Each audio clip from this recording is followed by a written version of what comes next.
Mga kaibigan, may good news para sa lahat. Kung gusto nyo nga makabasa ng mga balita tungkol sa Mindanao, wala nang iba kundi ang Mindanao Examiner newspaper. Mindanao ang sirkulasyon, Mindanao ang balita. Ang Mindanao Examiner sa Basilan, Sulu at Zamboanga. Gumawa na rin ito ng mga independent films at ABP, audiovisual presentation, at may photography at video services pa. Bisitahin po natin ang kanilang website sa MindanaoExaminer.com o tumawag sa 9925480. Marami pong salamat. Kaya natin to. Yoo-hoo! Alright! Magandang hapon mga kaibigan. Pakainit. Welcome sa ating programa, ang inyong programa, ang inyong Radyo Mindanao. Dito lamang sa DXXX Radio Philippines Network. 1008 mga kaibigan sa inyong AM band. Ito po nyo balingkod, Alajindo, nagsasabing isang napakainit na hapon. Mayong hapon kaninyong tanan mga kaigsunan. Kumusta mo karong hapuna? Hinaot nga natin sa mayong panglawas natin sa mayong panghuna-huna, mayong panahubon nga mga kaigsunan. Bisa gainit lang kayo ang panahon, pero mayong hapon lang kaninyong tanan diha. O kumusta mo karong adlaw? O diha sa mga tagsa-tagsa nga ilang mga balay, diha asa mo karon, diha mo sa laod, diha sa dagat, diha sa opisina, sa bukid man, sa balay man, mayong hapon kaninyong tanan. Kinilang gihapon ang inyong parintis kahanginan, si Abdel, di San pero matug pa nila kana si Sami pa Abdel sa amin na. But anyway, kumusta ka mo? Salam doon kaniko tahan mga daon mga kayang mga kita niya mga waktu ini. Yan ang subject ng programa na do Radyo Mindanao. Diha di XXX makusog matanog. Salam doon kaniko tahan doon hand. Alright, maraming salamat sa imo. Dagan salamat sa imo, brother. Sa mga nakikinig dyan sa lalawigan ng Basilan. Kila mamaya batiin natin yan. Yes, marami nakikinig sa atin dyan sa Sulu Province. Siyempre sa Tawi-Tawi, sa Bonggao, maraming mga guro ang nakasubaybay sa atin dyan, kaibigan.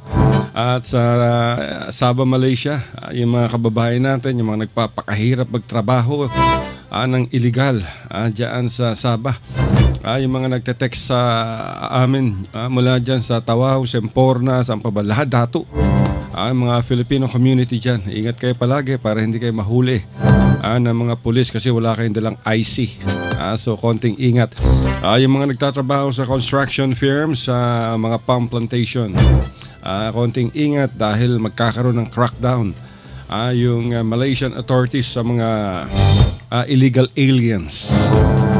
Mga Pilipino, hindi lang mga Pilipino, lahat, pati basta illegal immigrants. So yung mga nagte-text sa atin dyan, konting ingat. Particularly sa Tawau, Semporna at Lahadato.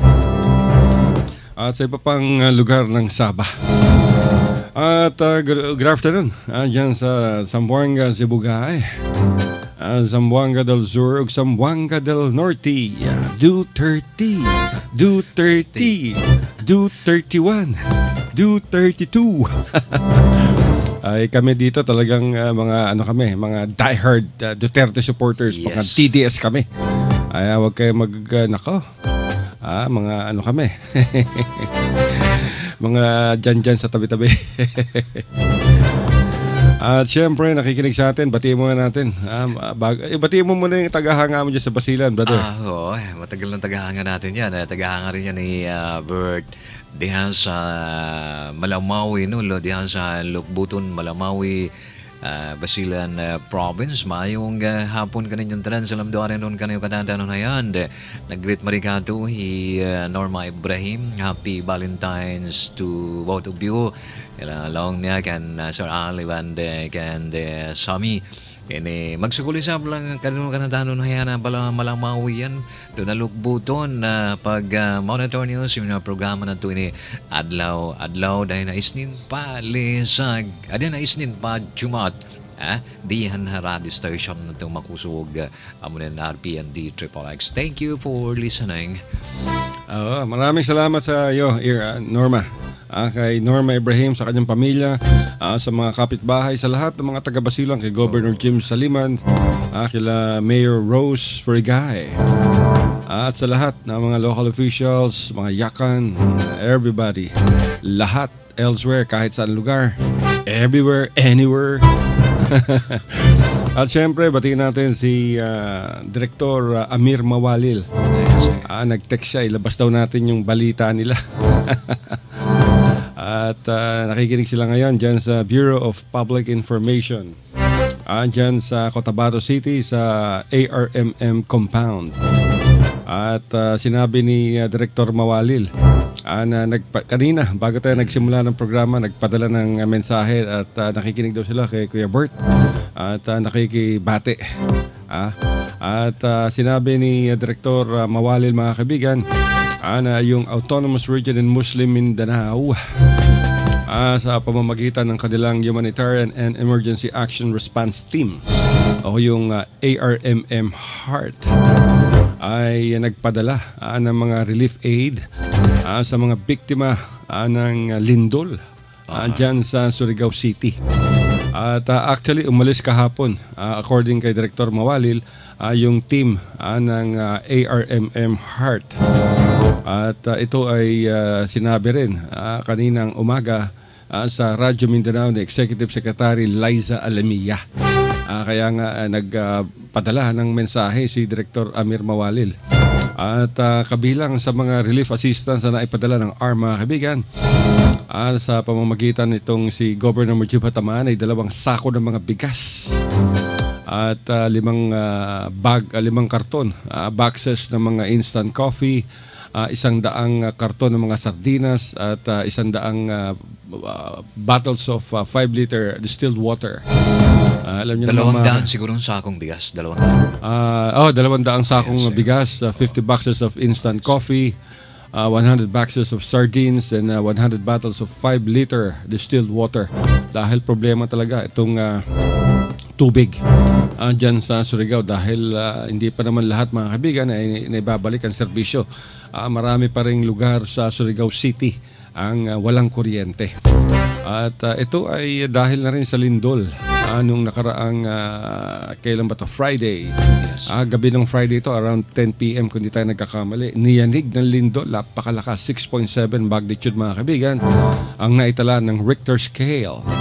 At 8 ang kumpirmadong nasawi at least 126 ang mga nasugatan o nasaktan.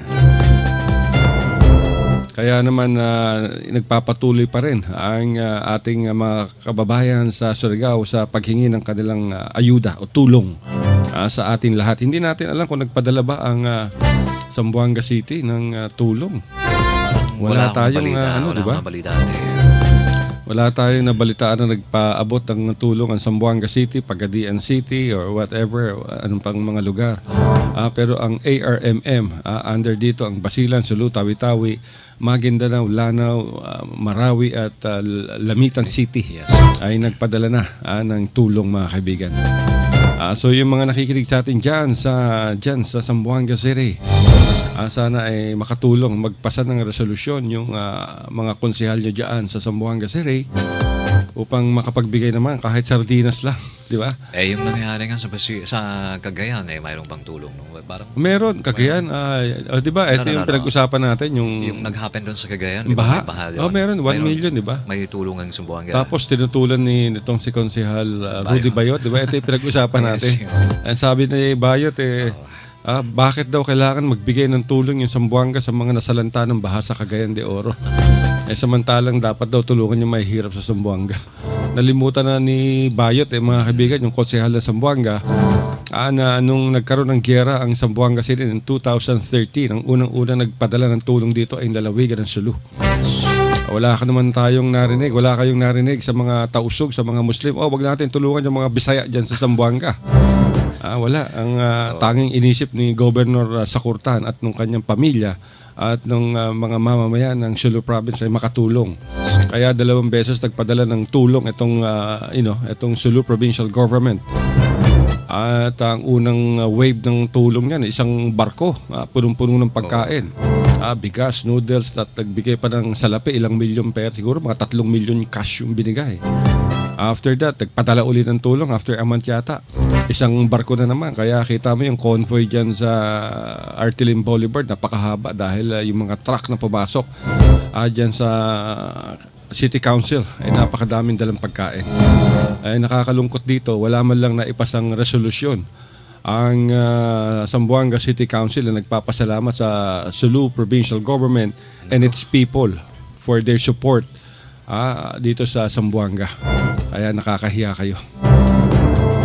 Nakakahiya mga kaibigan. Wala tayong naibigay man lang na resolusyon na nagpapasalamat ang Zamboanga City Government sa mga tulong hindi lamang sa Sulu Province dahil nagbigay rin ng tulong ang Basilan, nagbigay ng tulong ang Tawi-Tawi, marami nagbigay ng tulong, marami nagpaabot ng tulong. Pero wala namang resolusyon na ipinasa ang City Council o kaya sulat man lang galing kay Beng Climaco, yung alkalde ng Zamboanga, na nagpapasalamat sa lahat ng mga tumulong, nagbigay ng pagkain, pera, salapi during after the Zamboanga siege. Pero pag may mabilis naman yung resolution na maglagay ng marker sa dito sa diversion road man tawag diyan. Yung kung saan natagpuan yung bangkay na Erica, nako, ang bilis ng City Council. Resolution kagad, approving yung paglalagay ng marker. Samantalang yung resolution na nagpapasalamat tayo sa mga tumulong sa atin, wala. Ayan ang problema. Asik nagalimod na sila mga kaigsyon, ano? Tingalig, ambon lang nila, wala man po yung naabay mga advisor na niya, sila diya sa konseho mga kaigsunan. Pero nga nung wala man daghang kayong mitabang diri sa bagay katong sa panahon nga din sa Zamboanga katong naay gulo-gulo diri nga katong Zamboanga siege mga kaigsunan at tuwatas Manila, no? Pero wala may nakadungugtang bisag sulat na lang hinuon nga magpasalamat o bisag istorya na lang doon sa radyo sa TV nagpasalamat sa mga donors, sa mga kining nag-ayuda, mitabang din sa katong miaging nga Zamboanga siege. Daghang kayong mga lugar, ilabi na jud ang Sulu, no? Sa pinaagi sa ilang leader ang alang atong gobernador del Sulu. Si Governor Toto Tan, wag yang ang amahan nga si sa una katong governor sa una mga kigusan si Governor Sakurtan ang yang tatay niya karon yang anak si Governor Toto Tan ug ang pamilya daghang kayong hinabang din sa Zamboanga katong miaging tuig atong Zamboanga siege mga kaigsunan 2013 ba ito, no? Pero wala man po sila nagadawad, wala naghimog resolution ang City Council diyan sa Zamboanga City nga bisag letter na lang unsa ba nga nagpasalamat sa tanang mga lumulupyo. Ang akong banghod pagani mga kaigsunan nagatabang matug Gismil tingali doon, no? Nagatabang ito sa Switzerland, nagpadala sa kwarta diri gihatag dito sa DSWD, wala man in taon nga nakadawat siya mga kining pasalamat, no? Pero sige lang tuwa naman to, pero unsa naman to basig nakalimot lang tingali, wala man mabisuhan, wala man advisean ang atong halandon nga mayor unta nga ang atong mga konsyal pod maningkamot po nga katong mga nagtabang unta usahay naapoy sila yung mga resolution nga tabangan nila ang maghimo sila resolution nga magpasalamat sa mga katong taong mitabang, di ba? Nya karon nagkalinog dito sa Surigao mga kaigsunan ang ARMM pinagi po sa ilang direktor nga si Sir Mawalil. Nagpadala po sila mga hinabang dito, mga bugas, mga pagkaon, mga unsa-unsang nga dilata para sa mga katauhan, sa mga lumulupyo nga naigo na salanta ni atong lindol nga linog miagi katong Biyernes, no? Gabi ra bagong to, nabiglaan maglindol, maglinog mga kaigsunan, hala, kuyawan, kurotan ta. Mas maayo na lang na kusog ulang na ibaha murag nga magkabantay-bantay pa da kunta ng linog ay pastilan murag kuryawan kita. Onya murag pilambot pila ka second man tingali itong linog dito no. Matod pa sa tahon sa radyo nga naminaw taganina murag 7 second o 7 to 15 seconds man daw to ang linog dito sa Surigao. Murag we have kag second, we have kag 1 2 na naunya sige na siya sige linog amo ragog basig makaingon nga naglinog alang nang balayan naglinog kung sa mga kinubuhat nila diha pero kato mga kaigsunan kay linog mo jud to 7 to 15 second daw ang dugay-dugay sa pag linog itong miaging Biyernes dito sa Surigao. So daghang kayong mga lugar nga mitabang nagpaabot sa ilang mga hinabang dito sa Surigao. Labi na jud dinhi kanang ARMM, di ba? So tuwa na gipadala nila mga kaigsunan ang ilang hinabang dito kay lagi wapod ta masayod inanagyon na kitang mga Pilipinohon nanagyan magtinabangay ba asa tong dapit nga medyo dihado atong dapit na igo sa mga kalamidad mutabang ta dito naabay na sunugan mga silingan nato na sunugan mga kapitbahay nato mga probinsya ba o unsa man nabay na hitabo dito nga dako-dakong panghitabo nga kinahanglan ang hinabang natong tanan dinhi sa Mindanao. Bisa pa dito sa Luzon na ay mga hitabong, mga dakong mga hitabo dito. Kinahanglan magpaabot punta sa atong mga panghinabang nito. Punta na sayon kay di lang ta maghuwa kining huna-una nga naay mahitabo diri sa di ba?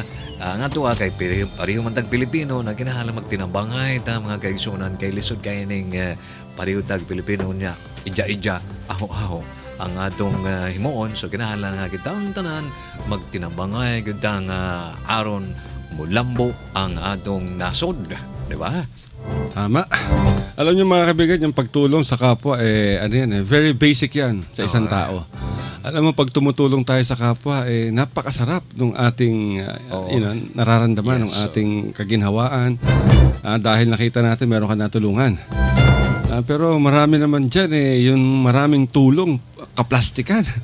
Tutulong ka, naghihingi, nag-expect naman ng kapalit. Oo.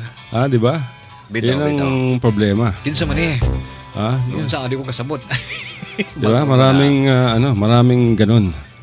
Sa bagay, kinilaging matabang ta sa mga kaigsunan nato. Murag malipay jud ta, di ba?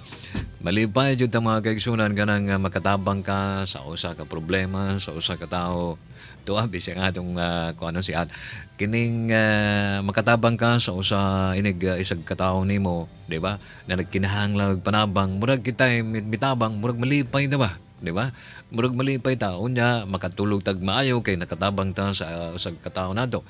Unya ang katupong nahatagan nato, makakaon, malipay po ito siya. So pareho mo doang malipay. Naay grasya diya nga moabot sa tuwa mga kaigsunan. Inana ka itong buhaton kay mga ito pa sa atong angkor mga ganyan basic na siya no.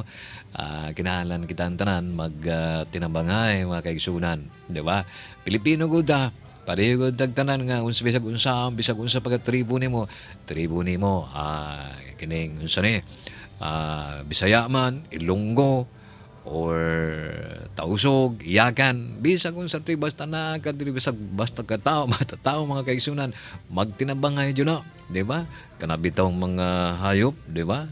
Kana mga mananap diha, kana sila magtinabangay panausahay ay lang nang uban diha nga murag mukahatag ka una ang uban murag dili na ba mo trabaho po sige lag pangayo na sige lag hulat-hulat sige lag pangandoy nga unta tagaan ko ni Pedro unta tagaan ko ni Juan, di ba? Dali na ino ana pod kinahanglan nga kitang tanan magtinabangay man unta pero kinahanglan mulihog pud dili kay sige lang hulat nga tagaan ta, di ba? Tagaan ta sa gobyerno. Di ba? Tagaan, naabitaw ang gobyerno, at duabitaw ng gobyerno. Mulan na lang sa gobyerno, tagaan sa gobyerno. Pero dili po natin mga kaigsunan, kinahalan nga ato pong tabangan ang atong gobyerno. Dili kay maghulat lang ta nga tagaan sa atong gobyerno. Di po naman, di ba? Tabangan atong gobyerno, aron nga matabangan na ninyong tanan. Di ba? Sige lang tumangayon sa gobyerno. Unya, wala man po yun. Nung ubang po, pamalit og pusil. Naay maglong. Ito ba sa una, pastilang mga kaigsunan. Naay hinabang gikan sa gobyerno gipamalit ug unsa-unsa karon haasa naman mga kaigsunan, so di po na pwede. Kinahanglan nga unsay buhado nato, unsay lihok nato nga matabangan nato ang gobyerno o ang return ana ang kinahapusan na nga kita tabangan pud sa atong gobyerno mga kaigsunan, di ba? So mao kana ang atong buot nga ipalambo sa inyo mga kaigsunan. Tanawa na gud ang hulo, no? Bisag ang nana ng hulo makadungog tag na ay alingas-ngas diha sa bukid, na ay mga gira-gira diha, pero daghan kayong mga datong mga negosyante nga gusto nila mag-invest diha sa Sulu. Kay ilang nakita tanaw gud na nimong yuta diha sa Sulu, no? Tanaw daghan kay labod. Kining labod lagi ug daganganin ng labod diha, buti pasabot kanang yuta diha nga kunang murag himsog bisag unsay tanong nimo diha mutubo mga kaigsunan diha sa sulog dugay daghan kay labod mga kaigsunan. So mao nga ang pananom diha murag kanang nindot kasi tan-awon dali na kay mutubo mga kaigsunan, kay ang yuta diha itom og kining gwapo kay tamnan bisag unsa mga prutas, labi na mga prutas mga kaigsunan. So mao na nakita sa mga tingali, nakita sa utong mga negosyante pod katong mga dato-dato naga ni katong taga gikang laing nason, nakudakong nason mga kaigsunan, gusto po silang mag-invest sa ilang negosyo diha sa kuan, no? Diha sa Sulu, kay nakita nilang murag may man potential man sa negosyo, potential man ning Sulu sa mga unsa-unsa mga butang atong makakwarta buta. Dili lang kitang mag-invest diha mga kwarta, kay dato naman to sa pero ang atong hunahunahon po diha mag-invest din ng lugar kay aron po matabangan po ng mga lumulupyo diha sa Sulu, di ba?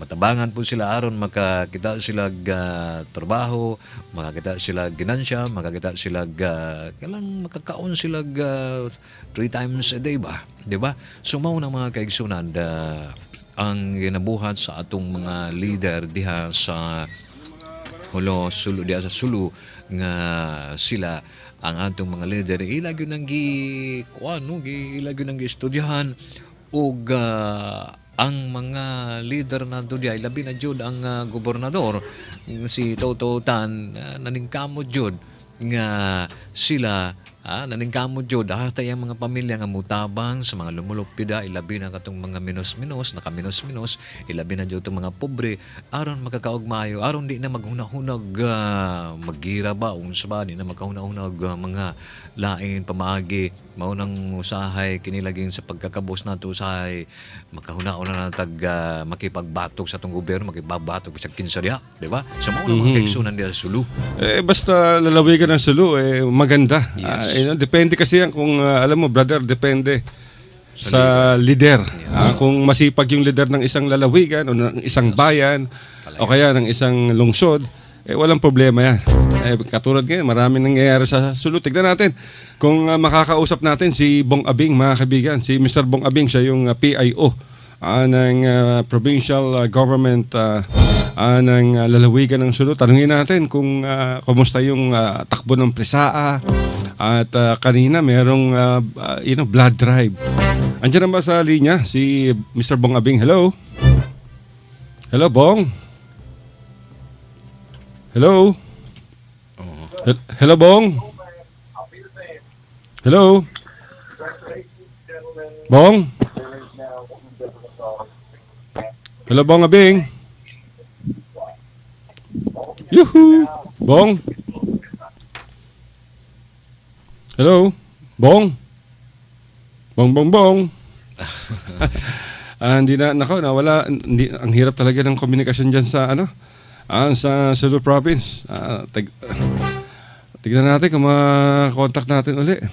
Dahil pahirapan talaga. Alam nyo, ang minsan Ayan, ang giring. Hello. Ay, Bong, good afternoon. Good afternoon. Si Alacinto to, sa Radyo Mindanao. Kasama natin si Brother Abdel. Makikibalita sana kami dyan, sir, sa mga nangyayari sa Sulu. Ma'am, magandang hapon sa iyo, Al. Bati mo muna yung nakikinig sa atin, Bong, at marami ang nakikichismis ngayon. At magandang hapon po sa lahat ng nakikinig sa programa ni Mr. Alacinto. Diyan sa D-Triple-X ba, Al? Oo. Okay. Ito, programa ng Taong Bayan. Tanungin namin, pagkakaalam ko, nag-open daw yung presaan dyan. Nagsimula na ba? Ay, kahapon pa. Okay. Mauna, Ale, babayaan mo muna akong magpasalamat sa programa mo at nabibigyang daan yung mga pangyayari dito sa mga island provinces, Mm-hmm. Dahil kung tayo sana pagbibigyan na ganyan, marami tayong ipamamahagi sa kanila. So, mas maganda nga itong meron tayo at least venue para maisabi sa kanila kung anong mga pangyayari dito sa mga island provinces. Okay, so Al. Kumusta yung ongoing PRISAA, yung regional meet? Ito nga regional meet, isang magandang development to, Al, dahil unang-una, ito yata ang unang pagkakataon na nagkaroon ng private schools ito. Mm-hmm. Private schools itong yung Private Schools Athletic Association Regional Meet. Hindi ito gobyerno, ito yung mga pribadong eskwelahan. At nagsimula nga tayo dito sa tatlong probinsya ng Basilan, Sulu at Tawi-Tawi, na ang mga eskwelahan ay nagpunta dito sa Sulu para magkaroon ng competition sa ito. Ang PRISAA pala na ito, ang mananalo dito ay mag-represent sa Maynila. Okay? Talaga? Para sa National Games. So, ano nang standing ng mga lalawigan ng Basilan, Sulu, Tawi-Tawi? Sino may pinakamaraming medalya na? Wala pa kasi sa 15 pang awarding, naglalaro pa sila ngayon. Okay. Bali February 13 to 15 ang schedule nito. So, hindi pa natin malaman kung sino yung may mataas na standing ngayon. Siyempre, nanalo kahapon yung home team. Okay. Kasi 5 team lang naman ito. Oo. Na isa sa Tawi-Tawi, 2 sa Basilan at 2 sa Sulu. That's good. Bukod doon, actually, sabi nga ng presidente ngayon ng PRISAA, na siya si Paolo Saniel, na siyang presidente ng Notre Dame. Kasi first time ito, itong mga athletes na ito sa Sulu, inilagay pa sa mga air condition na kwarto. Talagang bawat isa sa kanila binigyan ng magandang accommodation at binigyan talaga ng experience para din magkaroon silang pagkakataong lumibot sa bayan. Sino nag-sponsor dito, Bong? Yung provincial government ba? Actually, part sponsor ng provincial government. Meron tayong sinagot ito at ito ay ang mga pangangailangan ng ating mga atleta. Sabihin na natin sa kanila. Galing, yung mga pangangailangan ng ating atleta. At ito nga ay dinaluhan ng ating mahal na gobernador, si Sulu Governor, si Governor Toto Tan. At ito nga, ang isa sa mga tema kasi nito, hindi lang maglaro. Ang tema nito ay talagang para magkaroon ng kamaradiga at pagkakaibigan. Itong mga atleta natin, mga bata, unang-una. At pangalawa ay para makita din nila ang Sulu at mabisita ang bawat bayan para maipagsabi naman nila na itong ating region na ito, hindi naman ganoon katulad ng mga nababalita na iba. So, ito din ay parang isang showcase para maipakita din na hindi lang naman magaling maglaro, hospitable at marunong magtumato ng mga kaibigan na bisita ang mga taga-Sulu. So ito nga si Father Saniel, na siyang presidente ngayon, siyang nahirang, very masaya siya ngayon at successful nga yung pagkakaroon ng games na ito. Alright. Well, eventually, nakita mo naman yung sa mga public schools, tayong sumasagot niyan. Yung meet. So ito ay dinagdag natin. At kasi ang gusto nga ni Governor bilang isang atleta din, magkaroon din tayo, makakita tayo ng atleta o laro na pwede mag-excel ang mga taga-Sulu para naman maging ma-recognize sila on a national level. Kasi kaya lang kulang lang talaga mga coaches and trainers dito. At least wala namang problema sa peace and order ngayon dahil maganda na ang kondisyon ng lalawigan ng Sulu, di ba? Oo. Sa ngayon, medyo wala tayong mga ganyang experience ngayon at medyo matahimik ang bayan. Sana nga magtuloy-tuloy. Pero hindi naman natin ang ibig sabihin. May mga, alam mo, may mga, of course. konting kaguluhan, pero ito ginagawa na lang paraan. Oo. Yes, Al. Oo, tsaka yung ekonomiya, napakaganda ngayon dahil nung Friday, nandiyan ako hanggang Saturday, Sunday, Monday. At napakaganda sa hulo, napaka-bullish ng mga traders, yung investments, investors. Last week lang, meron kaming ibinalita yung pagpunta naman dyan ng mga Estonian business executives dahil sa invitation ni Sultan Medsul, di ba? Yes, bali itong mga convergence ng mga tao ngayon.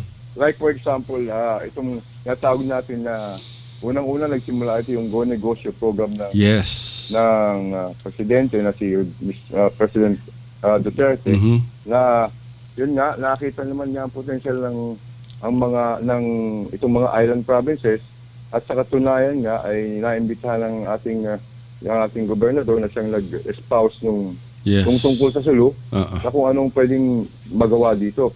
So actually ang mga nagkaroon na ng meeting ang provincial government mga last week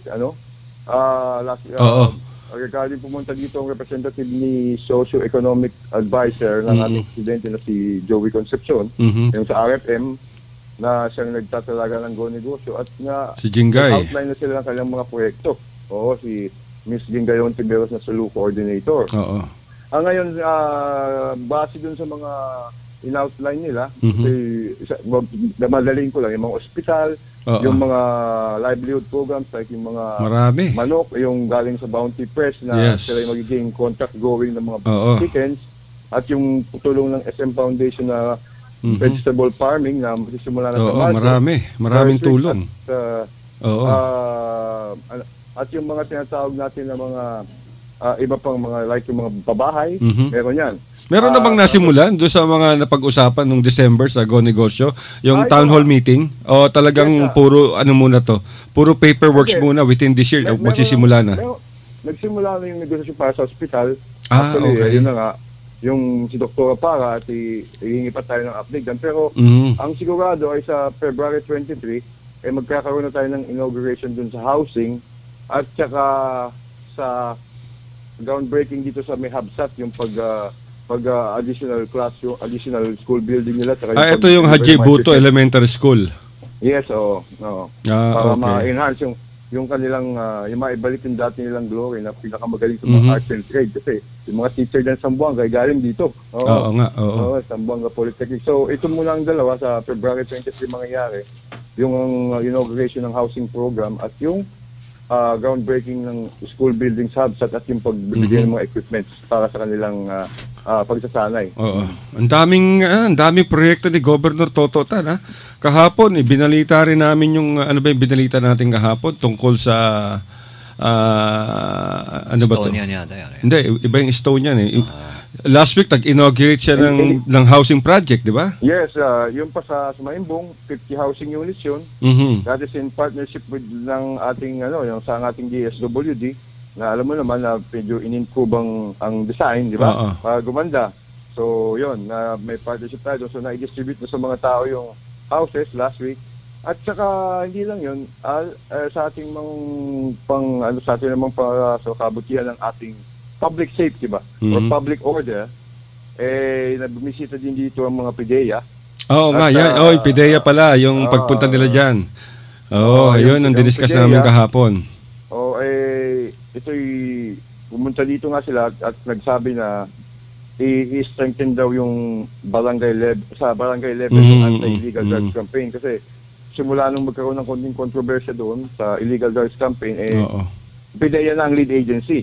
Pero yun nga, ang sabi nga ng itong si Regional Director Lyndon P. Astacio, ng anti-drug campaign ng PIDEA, sila naman daw may joint operation din ng PNP, kasama din nila. Of course. Pero nga lang, ang sabi sa kanya ng ating gobernador, siya nga ito nangihinayang. At sa pagka-cancel nitong Oplan Tokhang. Dahil dito naman sa Sulu na unti-unti nang gumaganda at nagkakaroon ng linaw itong solusyon sa droga, no? Pero hindi naman masyadong malaki yung problema yata ng droga dyan sa Hindi lalawigan naman, ng Sulu, hindi. considering, haram yan sa Islam. Hindi naman. Pero Diba? siyempre, ito namang, alam mo naman ang spillover. Pag Oo nga. di ba? So, ganun yan eh. Kaya nga, ito lalo, kasi kung wala hindi naman masyado talamak ang kailangan mo din bantayan. Baka Of tumalamak course, yan. oo. Yun nga ang mahirap eh. Pag yung, Napabayaan mo. Alam mo. Ito hindi naman pinabayaan. Oo. At ito nga ang ating lamang nito, sabi nga ng mga tao, medyo nag-improve na itong ating patient order. Siguro dahil din sa pagsawatan nitong droga. Kasi Oo ito nga. din isang mga nagiging capitalist din sa mga terminal, di ba? Kaya nga ang lagi kong sinasabi, depende yan sa lider ng isang gobyerno. Katulad yan sa Sulu Province, masipag si Governor Toto Tan. At talagang nakikita yung pagbabago, andyan yung pag-asa. Kaya maganda ang outcome nito, itong resultang ito. Ito nga, yung mabuti nga at nagkaroon na ng linaw itong tungkol sa mga security agencies natin na nag-handle itong mga terminal na katulad nito, patient order, yung PDEA nga, ako, may tatayo na daw sila ng opisina dito. By this week siguro, darating isang team, para mag-proseso niyan at ma-start na yung kanilang engagement dito sa Sulu. Ngayon, ang opisina nga nila ay gagawa tayo ng parang isang dyan, para building. lahat si IDG, PDEA, isang na lang, is para madaling puntahan ng mga tao. Saan yan? Sa Patikul pa rin? Sa provincial ground? Dito na sa sa bayan. At, sa bayan. I-update lang kita kung meron na kaming pinipiling site pero baka mabago. Okay. Pero actually yan, Bong, nagsimula yan ng panahon pa ni Governor Sakurtan, then finalo up ni Governor Toto. Di ba? Nagbigay tayo ng desk sa mga National Bureau of Investigation, sa CIDG, sa PDEA. Marami tayong tinulog. Yung DOJ nga, nagpatayo tayo ng bagong building, di ba?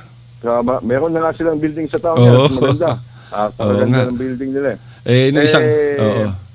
Ito yung mga pangyayari dito, bukod pa sa itong mga pumunta dito na mga support sa Estonia na, former Soviet na kung makikita mo tuwan-tuwa.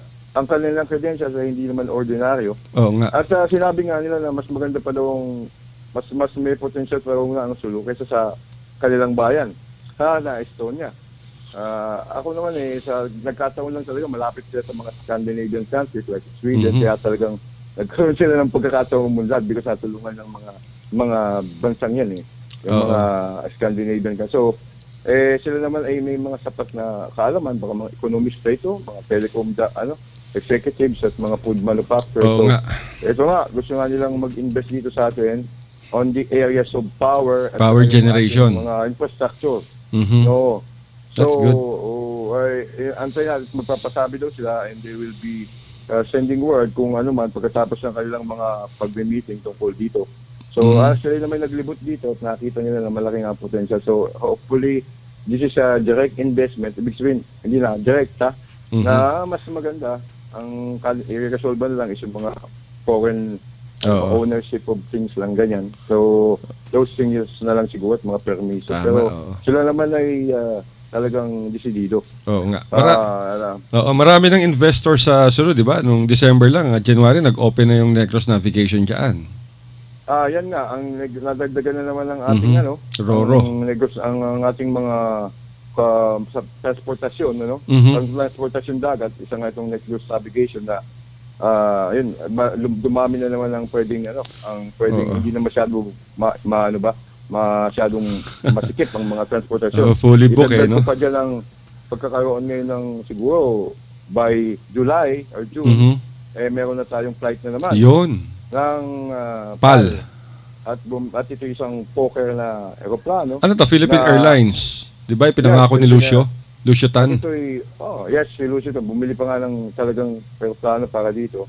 Yes. At ito ay may biyahe na 3 times a week, 2 flights a day. Wow. So, pwede... so 2 flights yan, one from Zamboanga and one from Holo going back. Okay. Dalawang flights talaga. Talaga? Dalawang flight? Dalawang flight. Hindi yung vice versa, Hindi lang vice versa. Okay, that's good. So, ang flight ito umaga tsaka sa hapon. Bali ang ruta Zamboanga, Cebu, Zamboanga, Holo, Zamboanga, Cebu. Gano'n. That's so, 2 good. flights a day yan. Mabuti. Konektado doon. At least at least pakikita na yung tangible effect nung itong ginagawa ni Governor Toto Tan, 'di ba? At ng mga iba pang provincial leaders, si Datu Shabandar at siyempre si Hadja Noronisa Tan.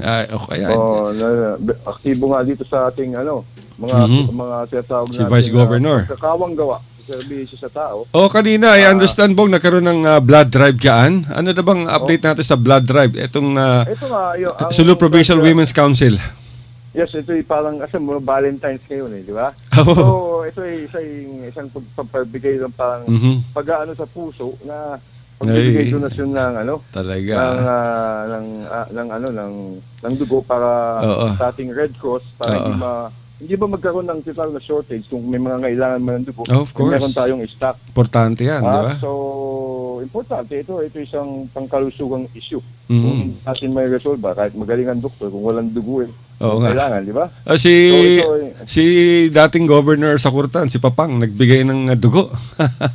Nagbigay nga ng dugo at ngayon nga medyo nagkita kami sa petrolyo kanina at medyo baka nahihilo-hilo pa yun. Hindi ka ba nag-donate ng dugo? Hindi ako nasa Kapitolyo ako dahil okay. Doon ang ating gubernur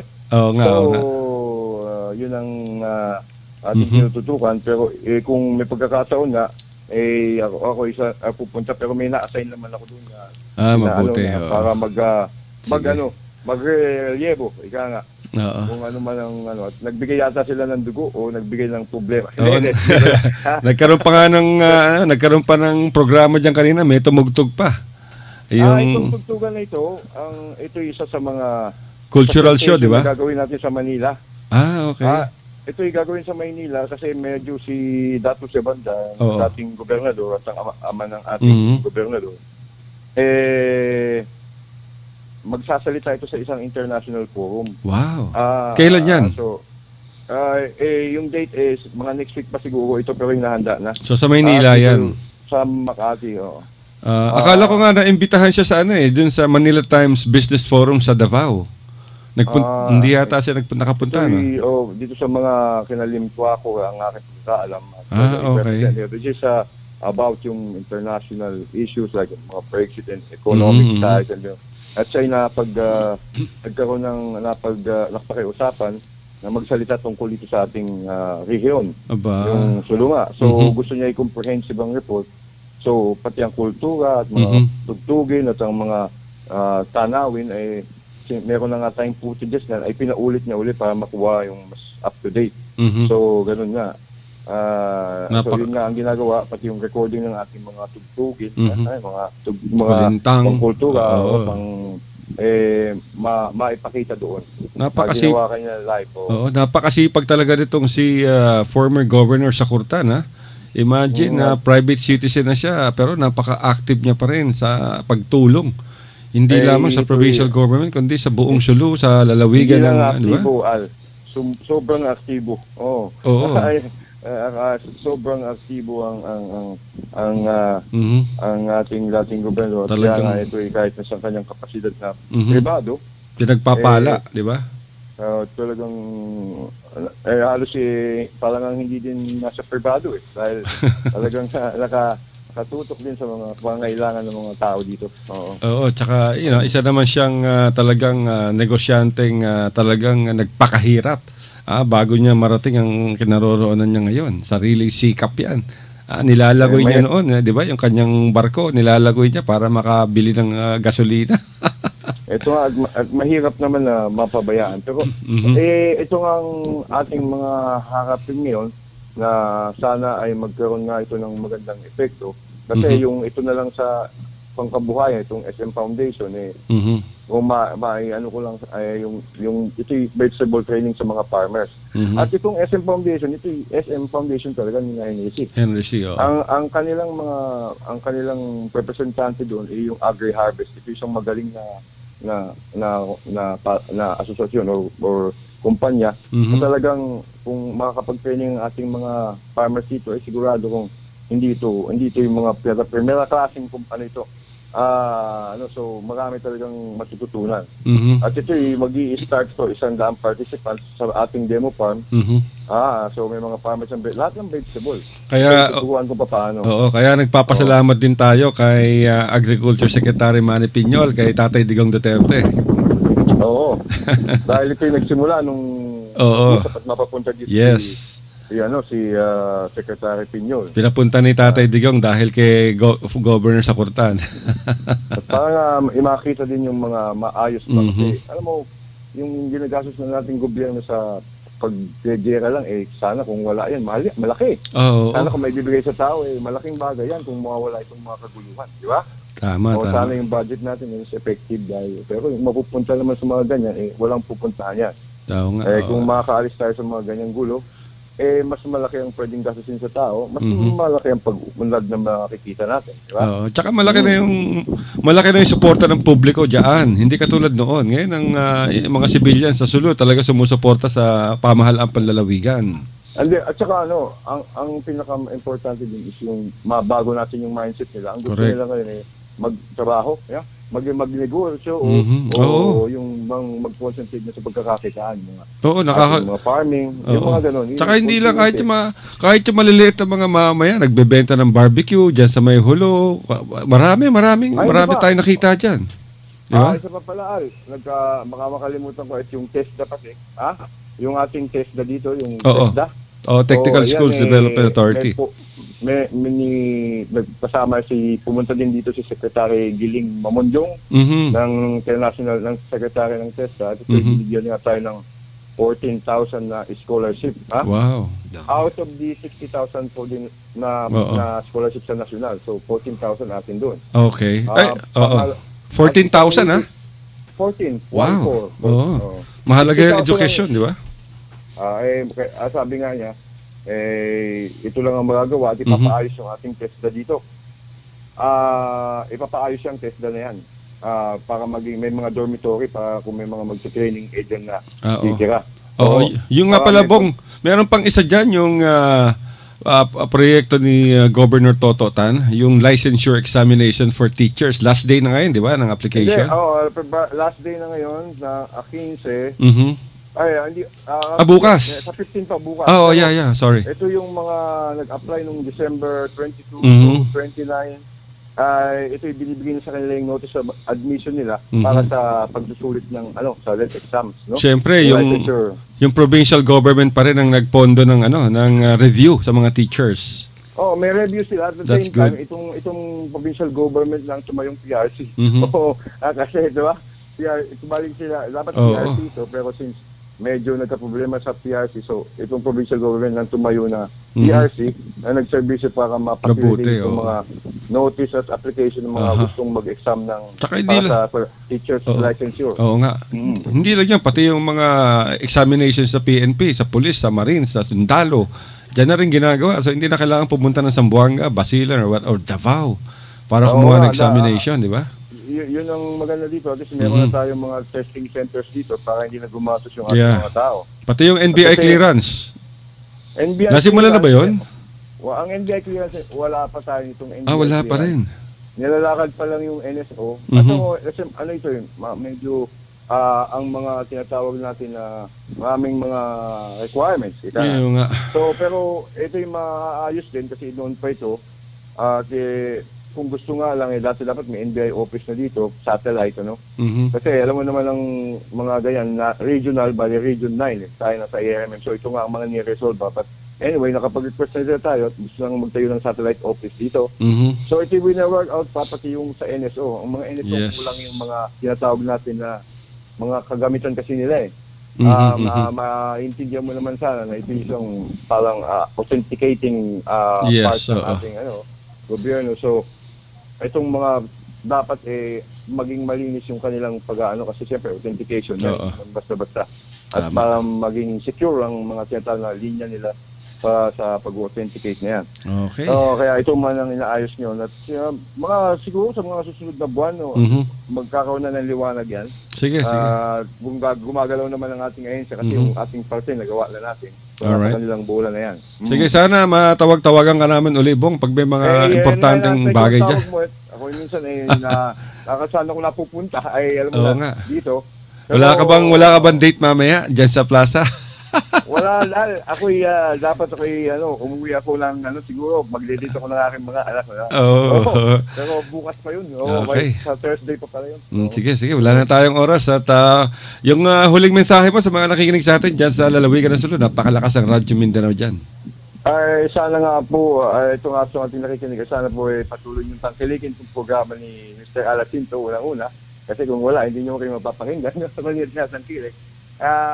Pangalawa po siguro sana po maging mapanuwi din sa ating mga balita at tignan nyo naman ng Sulu kung anong mga potential nito. Sa ating po sa Atalaso, kahit na sa mga gusto lang na makita kung anong meron dito kasi pwede naman po silang makipag-ugnayan sa amin kung gusto nila at para makita nila na hindi naman ito katulad ng mga nasasagap nilang mga impormasyon.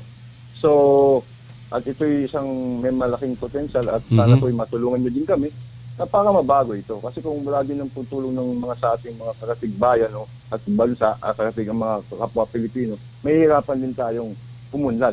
Dapat magtulong-tulong din tayo bilang isang bansa, di ba? Alright. Maraming salamat, Mr. Bong Abing, ang PIO mga kaibigan ng Sulu Provincial Government. Regards kay Governor Toto Tan. Kudos. Okay, maraming salamat din. Alright, thank you very much, Mr. Bong Abing, mga kaibigan. Ako, napakadami nating napulot ng mga balita. At ubos yung oras natin sa interview. Brother, paalaw ka na muna. Batiin mo na yung babatiin mo. Talagang umusbong ngayon ang Sulu, no? Okay, dahil lang sa kanang leader. But anyway, mga kaigsunan, murag happy naman dyan, mahuman ang atong programa o kapos na ta sa oras mga kaigsunan. Nindot kang atong gipang interview ganina, sis ganina, atong chismis ganina. Nindot kang mga kaigsunan, no? Bahay na itong sa Sulu, no? Mo lambo na dyan ang Sulu. So, mga kaigsunan, happy Valentine's din sa inyo, ha? Sama mo karon, happy Valentine's sa inyo, ha? O kinilang gihapon si Abdel Sami. Sobra ka pa Valentine. Naiisip ko na naman si Norma Ibrahim. Ay, Norma Ibrahim. Mayong hapon kayo muna. Sige daw na si Paminos to. Kinilang gihapon si Abdel. Yung dahang salamat og mayong hapon kaninyong tanan. Alright mga kaibigan, maraming salamat sa iyo, Brother Abdel Ziza. Kung gusto niyo maglagay ng advertisement mga kaibigan sa Radyo Mindanao, punta na, hanapin niyo lamang si Mr. Sami Said, yung aming sales coordinator. At pwede niya i-refer yan kay Abdul Aziz. At happy Valentine's, brother, ha? Happy Valentine's sa'yo. Yeah. At sa lahat ng mga nakikinig sa atin mga kaibigan, isang maligayang araw ng puso sa inyong lahat. Sana ay marami kayo napulot na mga chismis, balita sa amin dito. At sa lahat ng mga nakikinig sa atin, maraming salamat kay Mr. Bong Abing, yung PIO ng Sulu Provincial Government, kay Governor Toto Tan. Kudos sa iyo, Governor, napakasipag. At siyempre kay Dato Shabandar, Dr. Sakurtan, isa pang super sipag. At ang kanyang may bahay, si Vice Governor Noronisa Tan, sa lahat na rin, si Mayor Samir Tan, lahat ng ating mga kababayan sa lalawigan ng Sulu. At sa Basilan Province, siyempre sa Tawi-Tawi, sa Bungaw, sa Sabah, Malaysia, Central Mindanao. Sa Takurong, maraming pumasok na mensahe pero pasensya na, di na namin nabasa lahat. Galing sa Sultan Kudarat, meron pang Coronadal, Kitapawan, Digos. At yung nakikinig sa atin sa Samal Island, good afternoon sa inyo lahat yan. Wala na kaming oras. At nais namin magpasalamat. Maraming salamat mga kaibigan sa isang oras na pakikinig dito sa inyong programa. Sa inyo to, hindi sa amin to. Ito ay programa ng Taong Bayan. Maraming salamat po. Hanggang sa susunod na bukas. Ito po si Alacinto. I love you, Mama. Chup chup.